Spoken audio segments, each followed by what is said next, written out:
Hey, pernah nggak sih susah bilang iya untuk hal baru? Atau mungkin suka kepikiran hal negatif terus? Atau gampang marah, bahkan saat lagi nyetir? Nah, ini bukan cuma kebiasaan loh. Bisa jadi karena korteks cingulata kamu terlalu aktif. Bagian otak ini ngatur fleksibilitas berpikir, pengaturan emosi, dan gimana kan nanggepin perubahan. Kalau nggak dikelola dengan baik, bisa bikin stres berkepanjangan, hubungan sosial jadi kurang baik, bahkan bisa memicu perilaku yang merusak. Mau tahu lebih dalam tentang cara kerja otak dan gimana cara mengelolanya? Aku udah merangkum 13 e-book eksklusif tentang otak dan perilaku manusia yang bisa mengubah cara kamu memahami diri sendiri.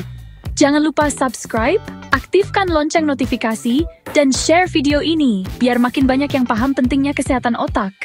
Pernah marah banget di jalan? Ini masalah otak yang perlu kamu tahu. Orang dengan korteks cingulata yang hiperaktif sering terpaku sama kata enggak. Enggak kayaknya jadi kata andalan mereka, tanpa mikir dulu apa penolakan itu baik buat mereka. Salah satu pasienku cerita tentang ayahnya. Setiap dia minta sesuatu ke ayahnya, misalnya pinjam mobil, ayahnya pasti langsung bilang enggak. Semua anak di keluarganya tahu, kalau mereka mau sesuatu, ayahnya pasti bilang enggak dulu. Baru mungkin seminggu 2 minggu kemudian dipertimbangkan lagi. Enggak, selalu jadi jawaban pertamanya. Aku punya beberapa karyawan yang jelas banget punya masalah cingulata. Mereka seringkali nggak kooperatif dan nyari-nyari cara buat nggak ngelakuin apa yang diminta. Daripada nyari solusi yang membangun, mereka malah sering berdebat dan kasih alasan kenapa sesuatu nggak bisa dikerjain. Kalau pasangan punya masalah cingulata, mereka seringnya malah dapat kebalikan dari yang mereka mau. Ada seorang bapak cerita, setiap kali dia mau mesra-mesraan sama istrinya, dia harus pura-pura nggak mau. Katanya, kalau aku tanya langsung, pasti 99% dia nolak.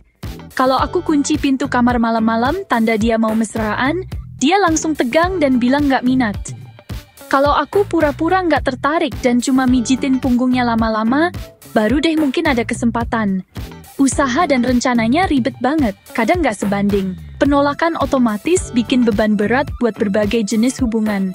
Banyak orang yang berubah jadi kayak monster di jalan raya. Orang dengan cingulata biasanya yang paling parah. Masalahnya lagi-lagi susah mindahin fokus. Misalnya kalau lagi nyetir di jalan tol, terus ada yang nggak sengaja motong jalan, kebanyakan orang cuma mikir, dasar geblek, terus udah. Orang dengan masalah cingulata, mereka mikirnya, dasar geblek, dasar geblek, dasar geblek, dasar geblek. Dan nggak bisa berhenti mikirin itu.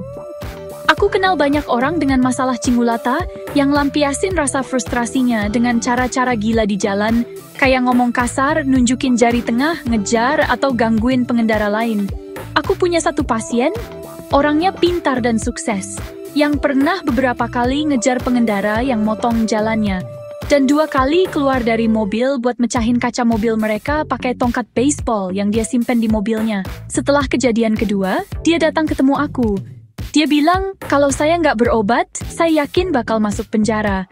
Kir cingulatanya saking aktifnya sampai dia terperangkap dalam pikiran negatif, bikin dia susah ngontrol emosinya.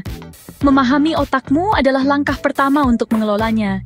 Jangan lupa like, subscribe, dan share video ini ke siapapun yang perlu denger ini. Sampai jumpa lagi!